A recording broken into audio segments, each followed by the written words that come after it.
ఓం సాయిరామ్. సాయి భక్తులందరికీ నమస్కారం అండి. సాయిబాబా దయ వల్ల అందరూ ఆరోగ్యంగా ఆనందంగా ఉండాలని మనస్ఫూర్తిగా కోరుకుంటూ ఈ రోజుకి మన వీడియోనైతే స్టార్ట్ చేస్తున్నాను.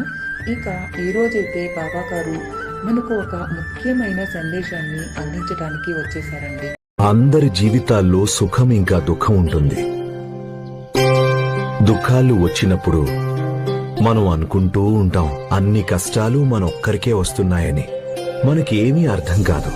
కానీ ఎప్పుడైతే మనిషి సంతోషంగా ఉంటాడో మనం అది ఆలోచించం, నాకెందుకు ఇంత సంతోషం లభించిందని ఆలోచిస్తామా? అలాంటి వాళ్ళు ఎంతో మంది ఉంటారు. కష్టం వచ్చినప్పుడు దేవుణ్ణి ప్రశ్నిస్తారు, దేవుణ్ణి వేలెత్తి చూపిస్తారు. బాధల నుండి బయటకు రావడం కోసం ధ్యానం, జపం, తపం అన్నీ చేస్తారు.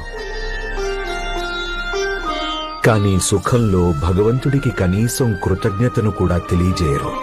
ఎందుకంటే వాళ్ళు తమ సుఖంలో మునిగిపోయి ఉంటారు.